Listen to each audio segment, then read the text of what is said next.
Welcome friends, back again with another Walk the Walk episode. Thanks so much for all the likes and subscribes. We hope you'll enjoy this one also. Alright, let's have a proper chat, the uncomfortable one. The one that all those Instagram travel influencers conveniently forget to mention while they're posing on a beach at sunset with a coconut.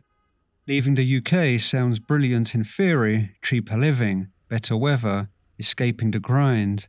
I've banged on all about that and I stand by it. But here's what I don't want. Someone watching these videos, packing their bags, landing in Colombia or Ecuador or wherever, and then 3 weeks later thinking, why didn't anyone warn me about this? So this video, this is the reality check, the stuff that's hard, the stuff that will test you. Because if you go into this thinking it's all sunshine and cheap beer, you're setting yourself up for a proper crash. But if you know what's coming, you can handle it. And trust me, it's still worth it. The loneliness will smack you in the face. Let's start with a big one that nobody talks about enough, loneliness. You'll arrive and for the first week or two, everything's new and exciting. You're exploring, trying new food, taking photos, feeling like a proper adventurer. Then the novelty wears off. You're sat in the flat one evening and it hits you. You don't actually know anyone here.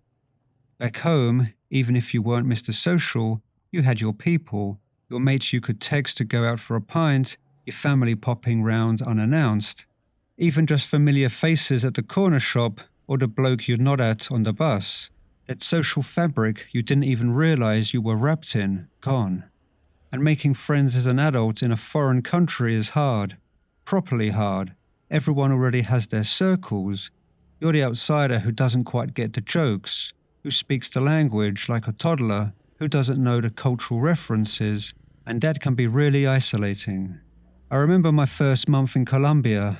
I'd go whole days barely speaking to anyone beyond ordering coffee. I'd see groups of locals laughing together in parks and feel this weird ache, like I was watching life through a window but couldn't quite get in. It's not that people were unfriendly, they weren't. It's just that building real connections takes time. And in these early weeks, time moves like treacle. So here are a few things which could help. Put yourself out there even when it's uncomfortable. Join some language exchanges. Go to expat meetups. I know, expat meetups sounds tragic, but they're a lifeline. Take a class in something. Salsa dancing, cooking, whatever. You need to make opportunities to meet people because they won't just fall into your lap. And you really have to be patient with yourself. It can take several months to find proper friends who you could call up. 4 months of feeling a bit lost, but you'll get there. Just be patient. Culture shock doesn't always hit how you'd expect. It's not just, oh, they do things differently here. It's deeper, stranger, more frustrating. It's the 1,000 tiny things that don't work the way your brain expects them to. It's going to the bank and needing 17 photocopies of documents you've never heard of. It's trying to get Wi-Fi installed and being told tomorrow for 3 weeks straight. It's people being late to everything and you standing there like a mug wondering if you got the time wrong. Of course it's not as exaggerated as that, but you get my drift. It's also the reverse culture shock you don't see coming. Things that would be rude back home are normal here. Things that are polite here would be weird back home. You're constantly second-guessing yourself, wondering if you've just accidentally offended someone or if you're being too uptight. I'll give you an example. In the UK, if you're invited to someone's house for dinner at 7 p.m, you show up at 7 p.m, maybe 5 past if you're pushing it. In Colombia, if someone says 7 p.m, they mean anywhere between 7:30 and 9 p.m. and nobody bats an eyelid. First time I experienced this, I was fuming, waiting in the shopping centre for someone at 7 o'clock on the dot like an idiot. Now I know better, but it took ages to recalibrate my brain. Or take personal space. Brits love their bubble. You stand a good arm's length away from people. You queue properly. You don't touch strangers. In South America, people get close when they talk. They kiss you on the cheek when they meet you. They're tactile, warm, and it's lovely once you're used to it. It can be overwhelming if you're naturally a bit reserved.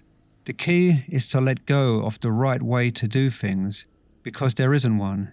There's just different ways, and you're not in Britain anymore. Adapt, observe, laugh at yourself when you get it wrong, because you will get it wrong constantly, and that's fine. Homesickness sneaks up on you. You think you won't get homesick. You think, I can't stand the UK right now. Why would I miss it? Then one day you're craving a proper bacon sarnie and you can't get one. Or you see a photo of your mates at the pub and you remember those good old days. Or it's your mum's birthday and you're not there. Or it's Christmas and you're sat in 25-degree heat and it just feels wrong. Homesickness isn't logical. It doesn't care that you left for good reasons. It doesn't care that your life is much better now. It just shows up uninvited and makes you feel rubbish. For me, it was weirdly Pacific things. I'd miss walking through a park in autumn when the leaves are crunchy underfoot. I'd miss the smell of rain on concrete. I'd even miss the sarcasm, that dry, cutting British humour that's hard to find elsewhere. You don't realise how much you're shaped by a place until you're not there anymore. But here's the thing nobody tells you. Missing home doesn't mean you've made a mistake. You can miss aspects of the UK and still be glad you left. Both things can be true at the same time. What helps is staying connected, but not too connected. Video call your family and friends, but don't spend all your time glued to UK news and social media. You're trying to build a new life, not just live your old one through a screen. Find your balance in between. Your family and friends will think you've lost the plot. The people you love most will often be the least supportive. They'll say things like, but you've got a good job here. Why would you throw that away? Or what about when you're older? What's your pension plan? Or the classic, it's all well and good now, but you'll come running back when reality hits. It comes from a place of care usually. They're worried about you. They don't understand why you'd leave stability, even if that stability is slowly suffocating you. They think you're running away from problems instead of running towards something better. And some of them, if they're being honest, are jealous. They thought about leaving too, but they didn't have the guts. And now, here you are doing it, and it makes them uncomfortable. Easier to convince themselves you're being reckless than to confront their own fear. My best friend thought I'd gone mad at first. He kept asking when I was coming back, like this was a gap year, not a life decision. It took him ages to accept that I was serious. Some other friends made jokes that I was running away, and that kind of stung more than I expected. Here's my advice. Don't try to justify yourself to everyone. You don't owe them an explanation that satisfies their needs. Make your decision, be confident in it, and let your life speak for itself. The people who truly love you will come around eventually, and the ones who don't, that's their issue, not yours. The bureaucracy will sometimes make you want to scream.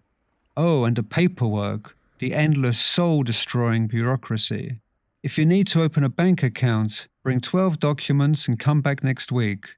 If you want to extend your visa, there will be 3 different offices, each with conflicting information, and a prayer to a saint you don't believe in. Want to rent a flat properly?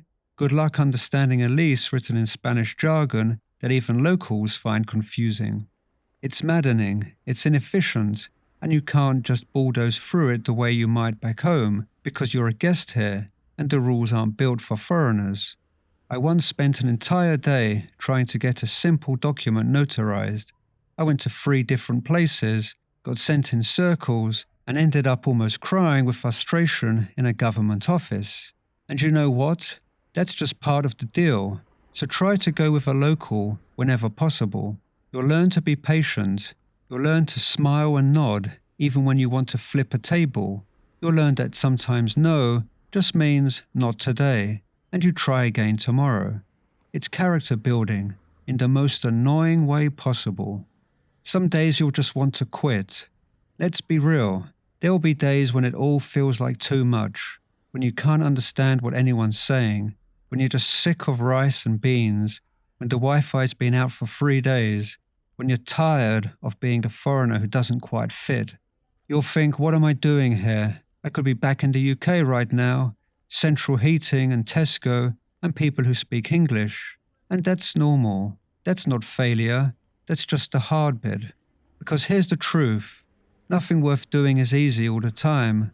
Not relationships, careers, not moving abroad. You don't grow by staying comfortable. You grow by pushing through the uncomfortable bits and coming out the other side. I've had those days more than once. Days where I've sat on a balcony with a beer, genuinely questioning my choices. But then the sun sets, or I have a brilliant conversation with a neighbour.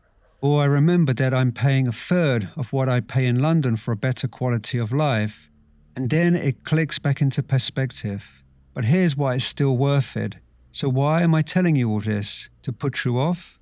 No, I'm telling you because if you go into this with rose-tinted glasses, you'll quit at the first hurdle. But if you know it's going to be hard, if you expect the loneliness and the culture shock and the homesickness, then you're more aware of what can happen. And when you get through it, because you will, you'll be stronger, more resilient, more confident. You'll have built a life somewhere new. You'll have proved to yourself that you can adapt, survive, thrive. The hard bits are real, but so are the good bits. And for me, the good still outweighs the bad every single time. So yeah, leaving the UK isn't a fairy tale. It's messy and challenging and sometimes lonely, but it's also one of the best decisions I've ever made. And if you're willing to weather the storms, it might be one of yours too.